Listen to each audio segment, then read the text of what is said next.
Hare Krishna,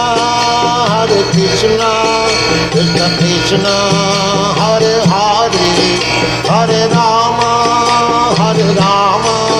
Rama Rama, Hare Hare.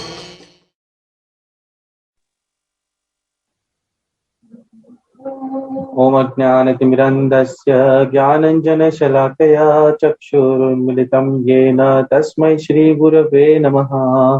नमो विष्णुपदाय कृष्णप्रेष्ठाय भूतले श्रीमते भक्तिवेदान्तस्वामीति नामिने। नमस्ते सारस्वते देवे गौरवाणी प्रचारिणे निर्विशेषशून्यवादी पाश्चात्यदेशतारिणे। जय श्री कृष्ण चैतन्य प्रभो नित्यानंद श्री अद्वैत गदाधर शिवासादि गौर भक्त वृंद। हरे कृष्ण कृष्ण कृष्ण हरे हरे, हरे राम राम राम हरे हरे। आपके स्क्रीन के ऊपर जो प्रेजेंटेशन दिख रहा है वो पुणे के इस्कॉन ने बनाया है, जहाँ पर वॉइस नाम से इनिशिएटिव है। इसके थ्रू हमने पहले भी सेशन लेकर के इन्हीं की प्रेजेंटेशन से कुछ और भी समझने का प्रयत्न किया था। जब हमने ये देखा था कि भगवान कौन है और हम उन्हें कैसे समझ सकते हैं। वैदिक oasis for inspiration culture and education voice नाम से एक संस्था है जो श्रीमान राधेश्याम प्रभु जी चला रहे हैं। ये पुणे के मंदिर से एसोसिएटेड हैं। राधेश्याम प्रभु IIT पवई से इंजीनियरिंग सीखे हुए हैं और उन्होंने इस पूरे कोर्स को डिजाइन किया है। आज हमारा टॉपिक है getting the eyes to see God, अर्थात भगवान को हम किस प्रकार से देख सकते हैं या समझ सकते हैं। कई बार हमारे मन में ये प्रश्न आता है कि हम जिस प्रमाण से भगवान को समझने का प्रयत्न कर रहे हैं, क्या वो प्रमाण सही है, क्या उसी प्रमाण के थ्रू समझना चाहिए। इस प्रकार के प्रश्न आते हैं और इन्हीं प्रश्नों का उत्तर देते हुए आज का हमारा ये सेशन है। आपके स्क्रीन के ऊपर एक फोटो है। इस फोटो को हम इस तरीके से समझते हैं कि एक हाथी है मान लीजिए, और 6 अंधों को बोला गया है कि आप पता लगाइए कि ये क्या वस्तु है। इन्हें अभी तक पता नहीं है कि हाथी नाम से कोई जीव होता है और कैसा होता है। 6 लोगों को अलग अलग जगहों पर बिठाया गया है, खड़ा किया गया है, और उन्हें केवल स्पर्श मात्र से पता करना है कि यह वस्तु क्या है जो उनके पास में खड़ी की गई। एक जिसने सूंड पकड़ी है वो समझेगा कि ये जो वस्तु उसने पकड़ रही है किसी प्रकार का सांप है, अथवा जिसने पूंछ पकड़ी है वो समझेगा कि ये कोई रस्सी है। जिसने पैर पकड़ रखे हैं उसे लगेगा कि ये किसी प्रकार का वृक्ष है या किसी प्रकार का स्तंभ है। जिसने पेट को हाथ लगाया हुआ है उसे लगेगा कि ये किसी प्रकार की दीवार है। जिसने दांत पकड़े हैं उसे लगेगा कि ये किसी प्रकार का बाण है, और जो कान पकड़ रहे हुए समझेगा कि ये किसी प्रकार की कुल्हाड़ी है। इस प्रकार से अपने अपने विचारात्मक ढंग से हर व्यक्ति समझने का प्रयास करेगा कि कौन की क्या बात सही है और इसको एक्चुअली ये क्या वस्तु है जो हमारे सामने खड़ी है। परंतु 6 के 6 लोग चूंकि अंधे हैं और किसी को पता नहीं है कि ये वस्तु क्या है, तो तब तक के लिए जो व्यक्ति जिसको वास्तविकता में समझदारी नहीं है, या जो एक ज्ञानी व्यक्ति है, एक वाइज पर्सन नहीं है, वो जब तक आकर के खुद होकर के बताएगा नहीं कि ये क्या वस्तु है, तब तक के लिए 6 लोग अपनी मति से सोचते जाएंगे कि ये फलानी फलानी वस्तुएं हैं या फलानी चीजें हैं। और 6 के 6 चाहे अपना व्यक्ति मत तो प्रदान कर दे, परंतु 6 के 6 लोग गलत हैं। क्यों? क्योंकि जो वास्तविक वस्तु है उसको कोई भी व्यक्ति समझ नहीं पा रहा है। इसी तरीके से हम भी जब किसी बात को समझने का प्रयत्न करते हैं तब हम भी अपनी मति लगा करके समझने का प्रयत्न करते हैं। या तो हम अपने आंखों से देख के समझने का प्रयत्न करते हैं, या अपनी बुद्धि से समझने का प्रयत्न करते हैं, या इसी प्रकार के अलग अलग प्रिंसिपल्स लगा के अपनी समझ लगा के अपनी अंडरस्टैंडिंग के बेसिस पर समझने का प्रयत्न करते हैं कि वस्तु क्या है, परंतु आवश्यकता नहीं है कि जो हम सोच रहे हैं वो सही हो और जो हम कर रहे हो वो सही हो। इसलिए हमें बहुत ज्यादा आवश्यकता है कि हम किसी न किसी की सरेंडर लें जो एक वाइज पर्सन है, और उसके थ्रू हम समझने का प्रयास करें कि जो वस्तु है वो क्या है। इसी प्रकार से जब हम भगवान के प्रति अप्रोच करते हैं, आध्यात्मिक ज्ञान समझने की कोशिश करते हैं, चेष्टा करते हैं, तब हमारे पास में 3 प्रकार के प्रमाण होते हैं जिससे कि हम इस चीज को वास्तविक स्वरूप में समझ सकते हैं। एक कहते हैं प्रत्यक्ष प्रमाण, अर्थात मान लीजिए भगवान आपके सामने आके खड़े हो जाए और आप समझने का कोशिश करें कि ये भगवान है या नहीं। दूसरा होता है अनुमान प्रमाण, अर्थात कि हम गैस करते हैं, हम अनुमान लगाते हैं कि भगवान कौन हो सकते हैं, कैसे हो सकते हैं, उनका स्वरूप क्या हो सकता है, और इस प्रकार से ये भी अपनी ही मति द्वारा हम समझते हैं, जिसे हम बहुत ही सरल भाषा में कहें कि हम तुक्के लगा रहे हैं। उस प्रकार से व्यक्ति समझने की कोशिश करता है कि ये प्रमाण कौन सी है। और तीसरा प्रमाण जो आता है उसे कहते हैं शब्द प्रमाण। शब्द प्रमाण क्या है, हम इसको और थोड़े से डिटेल में आगे के श्लोक में जाकर के, आगे के स्लाइड्स में जाके समझेंगे। सबसे पहला प्रश्न आता है प्रत्यक्ष प्रमाण, अर्थात हमारी इंद्रियों से हम कोशिश करते हैं भगवान को समझने की और जानने की कि ये कौन है और कैसे हैं। जैसे मान लीजिए आपके सामने एक ग्लास रखा गया है, उस ग्लास में पानी भरा है और उसमें मैंने, जो कांच का ग्लास है, उसमें मैंने एक पेंसिल रख दी। अगर हम उसको किसी एंगल से देखेंगे तो हमें ऐसा लगेगा कि वो जो पेंसिल है पानी में जाने के बाद में टेढ़ी हो गई, परंतु हम ये जानते हैं, समझदारी से अपने दिमाग लगा करके हम ये बात समझ सकते हैं कि जो पेंसिल हमने पानी में डाली है वो टेढ़ी नहीं है, वो सीधी ही है, परंतु हमें उसका प्रतिबिंब इस प्रकार से दिखता है कि वो मान लो टेढ़ी हो। सो यहाँ पर हम चूंकि अपने दिमाग से ही ये बात लगा करके समझ सकते हैं कि वास्तविकता में वो जो पेंसिल है वो सीधी है, वो टेढ़ी नहीं है, अर्थात हमें जो दिख रहा है वो गलत है।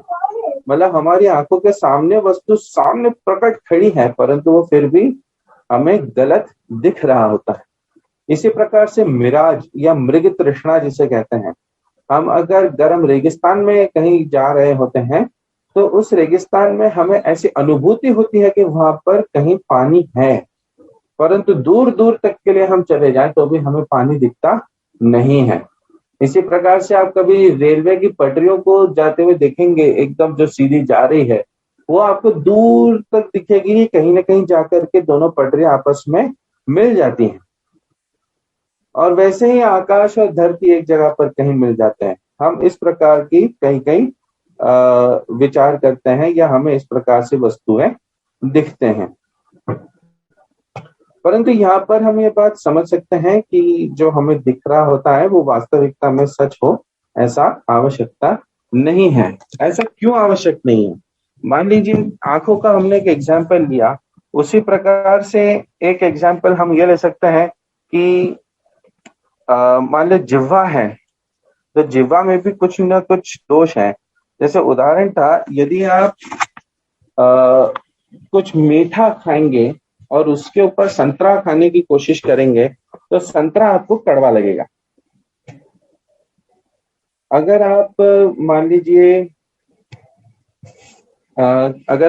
आपने संतरे के पहले अगर नींबू चखा है तो आपको वो संतरा बहुत मीठा लगेगा। इसी प्रकार से हम अलग अलग अपने इंद्रियों को यूज करके भी, कोशिश करके भी समझने का अगर प्रयत्न करें तो आवश्यकता नहीं है कि हमें चीज समझ में आए। अगर मान लीजिए हम अपने हाथों का या स्पर्श की इंद्रिय की बात करें तो उसे कैसे समझ सकते हैं? उसे हम इस प्रकार से समझ सकते हैं कि अगर आपका हाथ कहीं, आपका मान लीजिए आपने हाथ घींच करके, रगड़ करके उन्हें गर्म किया है और गर्म करके फिर आपने कोशिश करी है कि आप उसे किसी ठंडे पानी में डालें या गर्म पानी में डालें, तो आपको कंपैरेटिवली कुछ पानी ऐसा लगेगा कि ठंडा है, कुछ कंपैरेटिवली पानी लगेगा कि वो गर्म है। ये बात हमें यहाँ पे समझ में आती है कि हमारी इंद्रियों के थ्रू हम जिस चीज को परसीव करते हैं या समझने का प्रयत्न करते हैं, समझते हैं, वो वास्तविकता में जरूरी नहीं है कि वो वैसी की वैसी ही हमें बराबर से समझ में आए, और हम इंद्रियों से जो भी कुछ ग्रहण करते हैं वो जरूरी नहीं है कि हमारी समझदारी एज इट इज उसमें लग जाए। ऐसा क्यों होता है? क्योंकि देखिए, हम जो मनुष्य है, हर मनुष्य के अंदर 4 प्रकार के डिफेक्ट्स होते हैं। ये 4 कमियां हर एक मनुष्य में होती। इसमें से कौन सी कमियां हैं? जैसे हमने अभी समझा कि हमारी जो इंद्रियां हैं वो इम्परफेक्ट है, वो अपने अपने हिसाब से अपने अपने विचार लगा करके किसी चीज को रिसीव करती हैं, किसी चीज को समझती हैं, और जरूरी नहीं है कि उनका कंक्लूजन सही हो। हमारी इंद्रियां इम्परफेक्ट है, परंतु भगवान की इंद्रियां इम्परफेक्ट नहीं होती हैं। भगवान की इंद्रियां परफेक्ट होती हैं। आज सुबह के सेशन में हमने समझा कि भगवान का एक नाम है ऋषिकेश। क्योंकि हमारी इंद्रियां इम्परफेक्ट होती हैं, हम इंद्रियों के वेग में रह करके काम करते हैं, या इंद्रियों के असर से हमारे ऊपर हमारी अंडरस्टैंडिंग में भेद आता है, इसलिए हम इल्यूजन में फिरते हैं। हमारी बुद्धि भ्रमित हो जाती है, हम कहीं ना कहीं किसी भ्रम में पड़ जाते हैं, और इस भ्रम में पड़ने की वजह से हमसे गलतियां होती रहती हैं। ऐसा कोई मनुष्य नहीं होता है जिससे कि गलतियां ना हो, और इसी प्रकार से गलतियां करते करते व्यक्ति कहीं ना कहीं किसी चीटिंग प्रोपेंसिटी में गिरता है, अर्थात किसी के साथ छल करने की इच्छा में गिरता है। अब छल करना एक बड़ा शब्द हो जाता है, हमें ऐसा लगता है कि ऐसा तो हम कभी करते नहीं है, या हमने तो ऐसा कभी किया नहीं है। परंतु देखिए, हर कहीं कुछ न कुछ ऐसे काम हम करते ही हैं जो कि हमें पता है कि हमें नहीं करना चाहिए, परंतु फिर भी हमसे वो हो जाती है। जैसे मान लीजिए कोई व्यक्ति को डायबिटीज है। अब वो डायबिटीज है तो उसकी जो जिह्वा है वो परफेक्ट नहीं है, वो अनकंट्रोल्ड है, इसलिए वो जिह्वा बहुत ज्यादा डिमांड करेगी कि उसको कुछ खाने के लिए मिले। इसलिए वह व्यक्ति की बुद्धि भ्रमित हो जाएगी कि वो मीठा खाने के लिए प्रयास करेगा, मीठे की ओर आगे बढ़ेगा। क्या गलती करेगा? मीठा खाएगा, और बाद में अगर कोई उससे पूछेगा कि क्या आपने खाया, तो क्या वो जवाब देगा? नहीं, मैंने तो नहीं खाया। इस प्रकार से हम ये बात समझ सकते हैं कि हर कोई व्यक्ति किसी न किसी भांति से, किसी न किसी प्रकार से इन 4 परेशानियों से, इन 4 डिफेक्ट से गुजरता ही है। उसके अंदर ये डिफेक्ट्स होते ही हैं। जैसे इसके अंदर और भी कुछ एग्जाम्पल्स हमें स्लाइड्स में पढ़ने को मिलते हैं कि हमारी जो आंखें हैं, हमारे जो कान है, वो एक रेंज तक ही चीजों को सुन सकते हैं। जैसे 20 हर्ट्ज के नीचे हम सुन नहीं सकते, 20 किलो हर्ट्ज के ऊपर सुन नहीं सकते, और उसीलिए उस 20 किलो हर्ट्ज के ऊपर इको का इफेक्ट आता है, जो कि हमारे सुनाई में नहीं आता। और इसी प्रकार से बहुत बहुत सारे आपको अंडरस्टैंडिंग सीखने को मिलेंगी। जैसे हमारे द्वारा जो चीजें बनती हैं, वो बनी हुई चीजें भी जरूरी नहीं है परफेक्ट हो, क्योंकि जब बनाने वाला ही परफेक्ट नहीं है तो जो चीज बनी है वो परफेक्ट है, ये हम कैसे समझ सकते हैं? मान लीजिए जैसे टेलीस्कोप है, टेलीस्कोप से आप तारों को देख सकते हैं, चंद्रमा को देख सकते हैं, सब कुछ कर सकते हैं। जैसे हमने एक कैमरा बनाया है, हम अपने आंखों से जिस प्रकार से चंद्रमा को देख पाते हैं, हम उस प्रकार से टेलीस्कोप से या किसी कैमरे से चंद्रमा को कैप्चर नहीं कर पाते हैं। सबसे सुंदर प्रकार से अगर हम प्रकृति के किसी सुंदरता को निहार पाते हैं तो अपने ही आंखों के थ्रू होता है। आंखें हमने नहीं बनाई है, या भगवान ने बनाई है, और कहीं ना कहीं इसीलिए हम ये कह सकते हैं कि हमारी जो इंद्रियां हैं वो उन्हें परसेप्शन के हिसाब से बनती है, और हमारे द्वारा क्रिएटेड जो चीजें होती हैं वो भी जरूरी नहीं है कि परफेक्ट हो।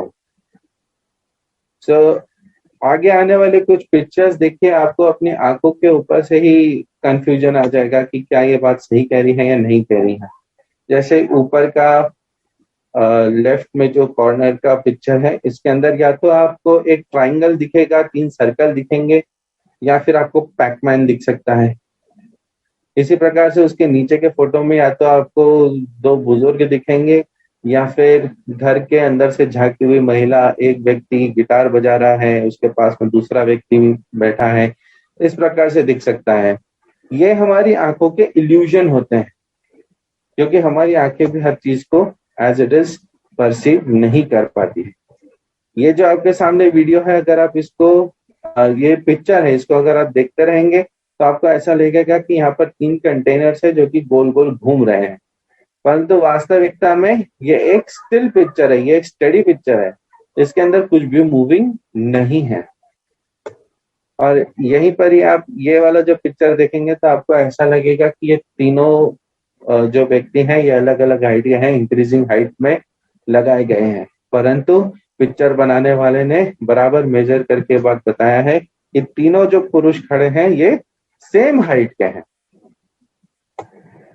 अगर आप इस पिक्चर में डॉट के ऊपर फोकस करके रखेंगे तो आप फोकस करते हुए थोड़े समय में आपको ऐसा लगेगा कि जो सर्कल्स हैं वो घूम रहे हैं, दोनों सर्कल्स आपस में गोल गोल घूम रहे हैं।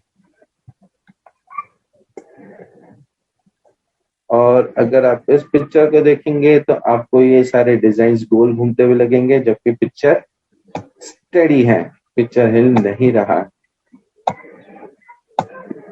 यहाँ पर हमें समझ पाते हैं कि हमारी जो इंद्रियां है वो परफेक्ट नहीं है, और इंद्रियों का जो अंडरस्टैंडिंग है इसलिए हमारा जरूरी नहीं है कि वो सही हो।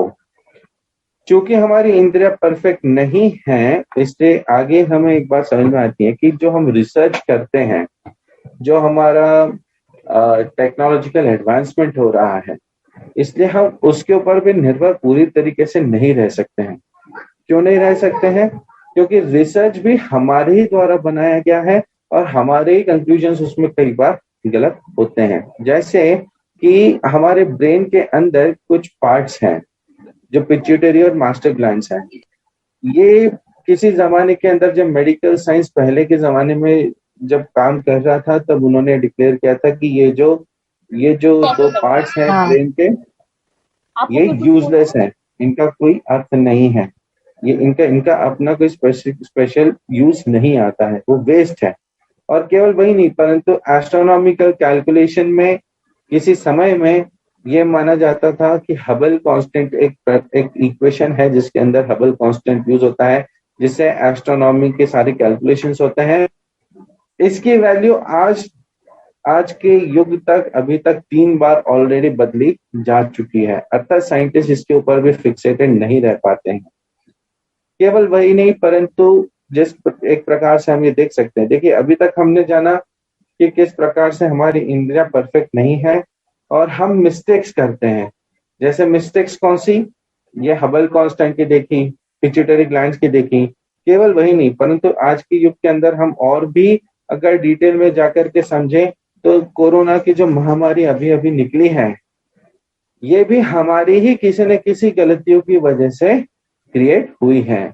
हमने जितने इंडस्ट्रीज खड़ी करी है, हमने सोचा है कि हमारा इकोनॉमिक ग्रोथ हो गया है, हमने बहुत ग्रोथ करी है, परंतु उस ग्रोथ के बदले आज हमने ग्लोबल वार्मिंग का इशू हम फेस कर रहे हैं। हमारे सामने इतनी बड़ी आपदा ऑलरेडी आकर के खड़ी है कि पूरी पृथ्वी का तापमान बढ़ते जा रहा है, ग्लेशियर पिघलते जा रहे हैं। हमें चारों ऋतुओं में हमेशा केवल और केवल गर्मी का ही सामना करना पड़ रहा है। न ठंड अच्छे से पड़ती है, न बारिश अच्छे से होती है, केवल और केवल हर जगह गर्मी होती है। जरा सी बारिश पड़ जाती है, बार बार बारिश भी पड़े तो भी उमस हमेशा बनी रहती है, क्योंकि पृथ्वी ठंडी नहीं हो रही है। क्यों? क्योंकि तापमान इतने बढ़ता जा रहा है। तापमान क्यों बढ़ रहा है? ग्लोबल वार्मिंग है। ग्लोबल वार्मिंग क्यों हो रही है? क्योंकि कहीं ना कहीं उसके पीछे हमारे ही क्रिएशंस हैं। हम एसी चलाते हैं, हम गाड़ियां चलाते हैं, हम इंडस्ट्रीज चलाते हैं, और कई प्रकार के हमारी ये क्रिएशंस ग्रीन हाउस गैसेस पैदा करती हैं, और इससे हमारा जो एनवायरनमेंट है ये गर्म पे गर्म होते जा रहा है। क्योंकि हम इस प्रकार की मिस्टेक्स बनाते हैं, इसलिए कहीं ना कहीं हम उन्हें छुपाने की कोशिश करते हैं। जैसे कोरोना की जो महामारी है, इसको भी चाइना ने कई समय के लिए छुपाने का प्रयत्न किया और इसे बाहर आने नहीं दिया, परंतु कहीं ना कहीं एक समय में इसने पूरी पृथ्वी को अपने काबू में कर ही लिया। पूरी पृथ्वी के ऊपर ये महामारी फैली। इसी प्रकार से किसी समय में जो डार्विन की थ्योरी मानी जाती थी कि हम वानरों से इवॉल्व होते होते मनुष्य बने हैं, अगर आप इस थ्योरी के अंदर और थोड़ा डिटेल में जाएंगे तो हमें पता चलता है कि 1912 में एक रिसर्च पता चला था कि जो वानर हैं, वानरों के हड्डियों को एनालिसिस करते हुए, हड्डियों के ढांचे को समझते हुए एक इंसान का इवॉल्व होने का पूरी थ्योरी समझने की कोशिश करी गई थी। परंतु हुआ क्या, बीच की लिंक जो थी वो मिसिंग थी, और उस मिसिंग लिंक को जानबूझ करके क्रिएट करके एक प्रकार हड्डी का ढांचा वहां पर रखा गया था, जिससे कि सीधा सीधा कनेक्शन मनुष्य के हड्डी के ढांचे से मिले। 1953 में ये जो फ्रॉड हुआ था इसका खुलासा हुआ, और इसके खुलासा होने से हमें क्या पता चला कि डार्विन ने जो थ्योरी दी थी वो इनकम्प्लीट थी या गलत थी। अर्थात अगर हमारा शास्त्र ये बात कह रहा है कि हम किसी वानर से होकर के इवॉल्व नहीं हुए हैं, परंतु हम भगवान के द्वारा बनाए गए हैं और इस धरा पर भेजे गए हैं, तो ये बात हमें यहाँ पर समझ में आती है कि शास्त्र जब कुछ अलग कहता है तो वो क्यों कहता है। और मेडिकल साइंस या रिसर्च कुछ भी कह दे, परंतु उसमें कहीं ना कहीं कुछ ना कुछ गलती आती है। जैसे किसी जमाने में यह माना जाता था कि जो एटम होता है वो सबसे छोटा होता है, उससे छोटा कोई साइज का नहीं होता। परंतु फिर जब समय बदला, साइंस आगे बढ़ा, तो एटम भी तोड़ करके उसके अंदर से छोटे पार्टिकल्स निकल के आए। मतलब जरूरी नहीं है कि अगर साइंटिस्ट आज कुछ कह रहे हैं तो वो डेफिनेट ही होगा, और वो कभी आगे गलत प्रूव नहीं हो सकता है। जैसे 2012 में ये डिक्लेयर किया गया था कि दिसंबर 19 को पृथ्वी का विनाश हो जाएगा, प्रलय आ जाएगी। उस समय को टीवी के ऊपर, न्यूज चैनल के ऊपर कितनी ये बात फैली हुई थी कि ऐसा होने वाला है, और कितने ही लोग इसके चक्कर में पड़े थे, और पता नहीं क्या क्या चल रहा था उस समय के लिए। आज 2021 हो गया है ऑलरेडी, तो 2012 में जो सभी लोगों ने ये बात डिक्लेयर करी थी वो गलत निकली। इसी प्रकार से ऐसे कई बार ऐसे केसेस हो चुके हैं जहां पर जितना कुछ विचार किया गया था वो गलत साबित हुआ था।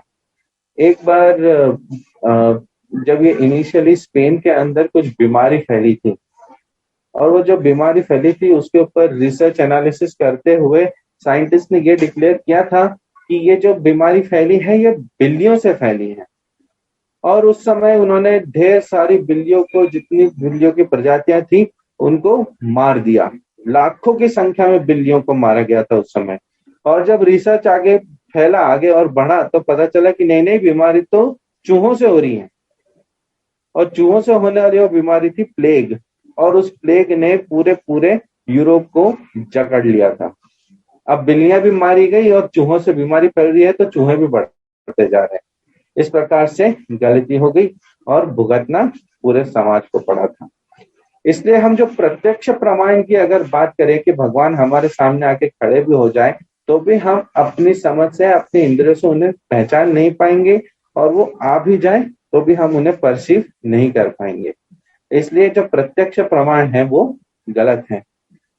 अनुमान प्रमाण के ऊपर हम बात करते हैं। अनुमान अर्थात व्यक्ति अपने विचार मत से सोचता है कि इस प्रकार से होता होगा, या मेरे दिमाग में तो ऐसा आता है, या मुझे ऐसा लगता है करके। जैसे डार्विन की अगर हम थ्योरी कहें कि डार्विन ने कहा था कि हम वानर से इवॉल्व हुए हैं, और जब कोई प्रजाति वानर से इवॉल्व होकर के आगे आती है, या किसी भी प्रजाति से इवॉल्व होकर आगे आती है, तो इनिशियली वो जो प्रजाति है, जैसे मान लीजिए डायनासोर से होकर के कुछ अलग प्रकार के आज के जीव क्रिएट हुए हैं, या जो पुराने जमाने में सेबर टूथ नाम से टाइगर मिलता था जिसके दांत बहुत बड़े बड़े हुआ करते थे, उससे इवॉल्व होते होते आज का टाइगर हुआ है। तो सेबर टूथ मर गए हैं, वो सब प्रजातियां इवॉल्व होके आज शेर में कन्वर्ट हो गई हैं। तो इसी प्रकार से क्वेश्चन किया जा सकता है कि फिर वानरों के युग में मनुष्य नहीं होने चाहिए थे, और वानर से इवॉल्व होकर अगर मनुष्य आया है तो वानर समाप्त हो जाना चाहिए, परंतु वानर तो आज भी दिखते हैं, गोरिल्ले आज भी होते हैं, चिंपैंजीज होते हैं, और इन सब से हमारा कहीं ना कहीं बॉडी का थोड़ा बहुत स्ट्रक्चर मैच खाता है। परंतु केवल वही नहीं, जब बहुत गहराई तक डीप में जाकर के खोद करके शोध किया गया था तो ये पता चला था कि मनुष्य का ढांचा वहां भी अवेलेबल है जहां पर बहुत पुराने जमाने के वानरों के ढांचे अवेलेबल हैं। कार्बन डेटिंग करके पता चला था कि केवल अभी के समय में नहीं, परंतु 2 मिलियन साल पहले भी जिस जमाने में वानर होते थे उस जमाने भी मनुष्य होते थे। तो इससे हमें समझ में आता है कि जो अनुमान प्रमाण है, जो डार्विन ने कहा था, उन्होंने ये बात खुद कह के बोली थी कि मुझे ऐसा अनुमान है कि इस प्रकार से ओरिजिन हुआ होगा या इवोल्यूशन हुआ होगा, परंतु यह अनुमान गलत साबित हुआ है। अनुमान के तौर पे अगर हम समझने का प्रयत्न करेंगे तो हम बराबर किसी कंक्लूजन के ऊपर नहीं आ सकते हैं।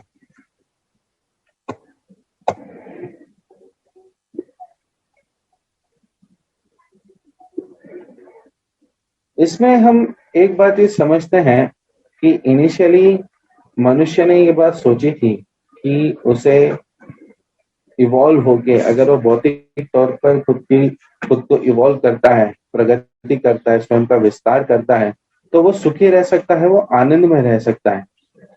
परंतु ये बात समझना बिल्कुल भी उचित नहीं है। क्यों? क्योंकि मान लीजिए अगर आपके हाथ में कोई मशीन दी जाए जो आपको चलानी हो और वह मशीन के बारे में आपको ज्ञान आधा ही है, तो उस समय के लिए आप क्या विचार करेंगे?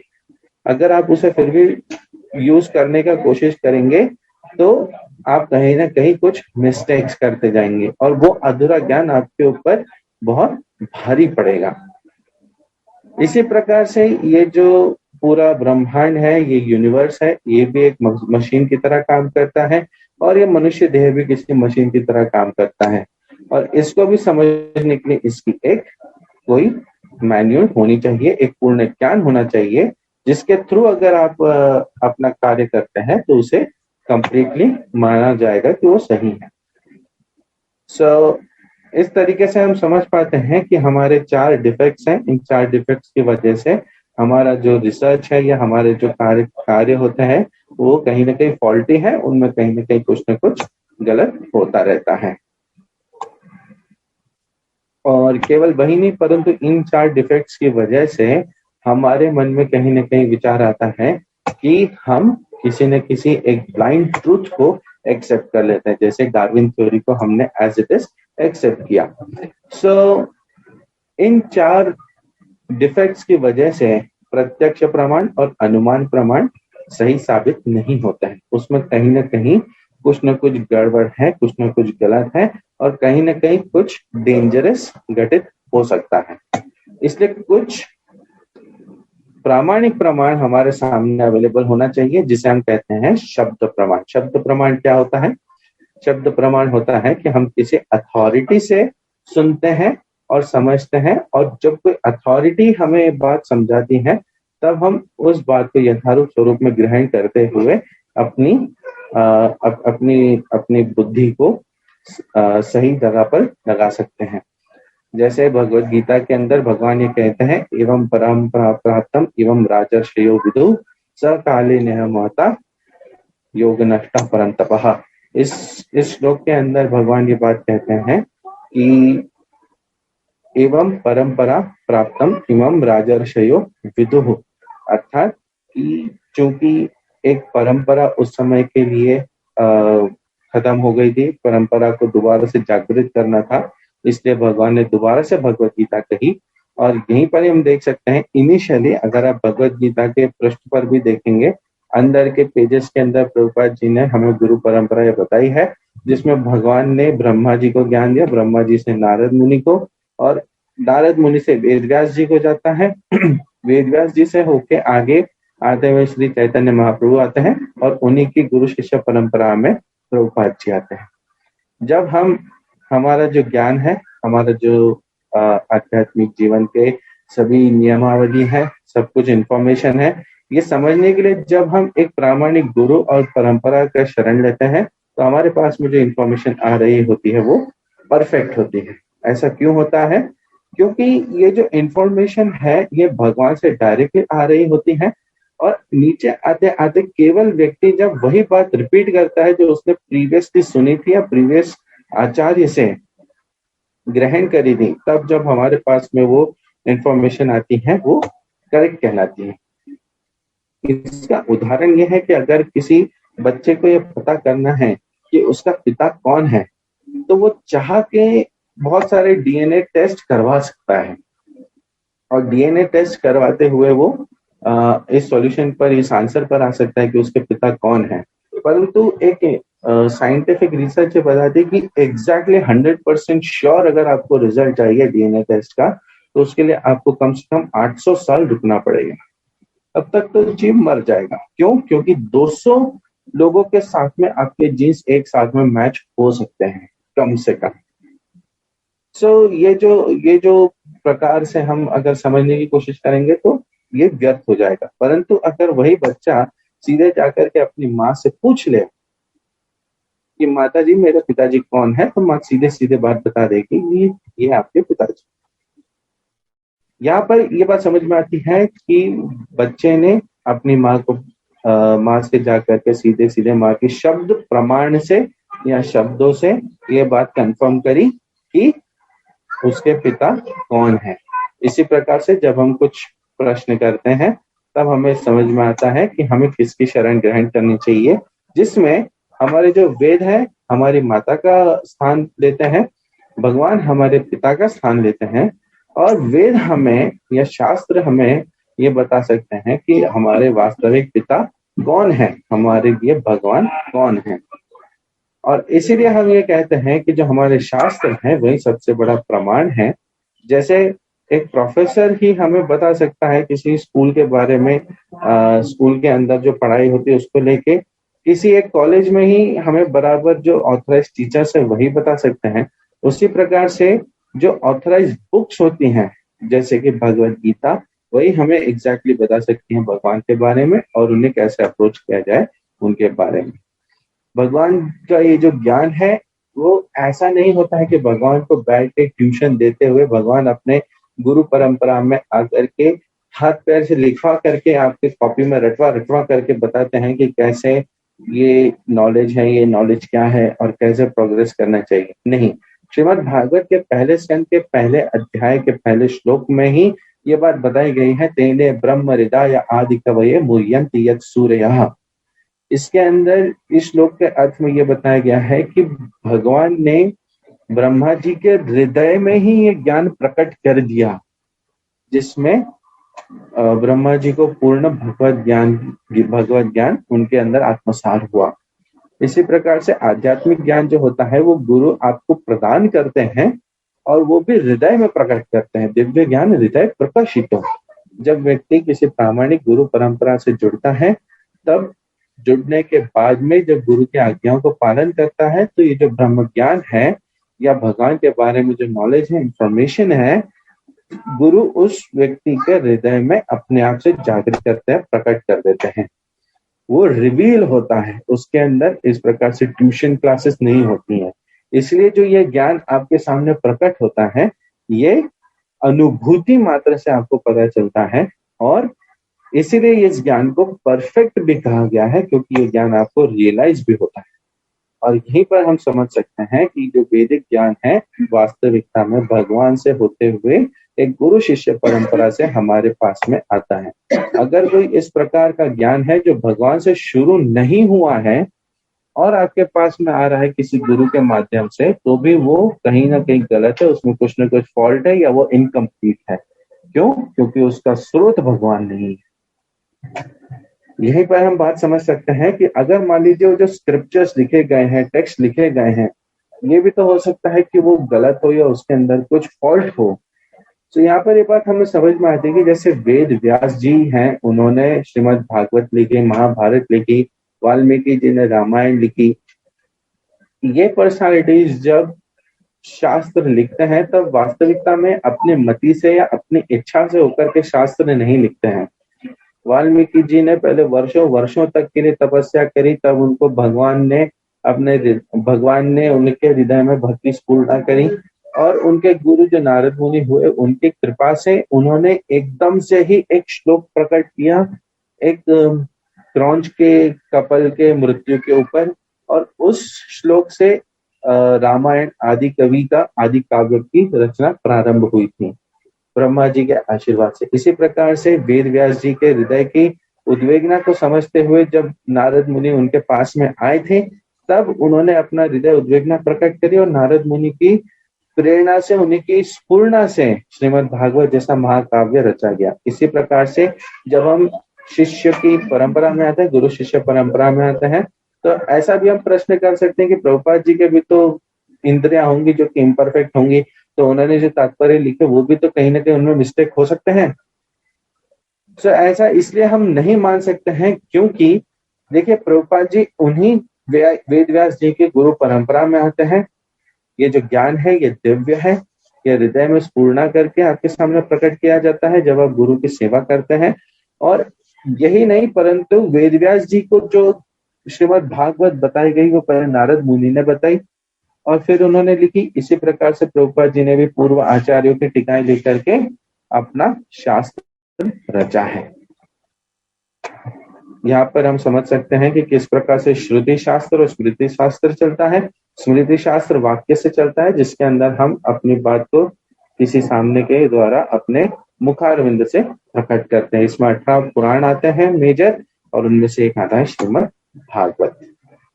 आज के सेशन को मैं यहीं पर ही विराम देता हूँ। आप सबका बहुत बहुत धन्यवाद है, आप हमारे साथ जुड़े हैं। हरे कृष्ण।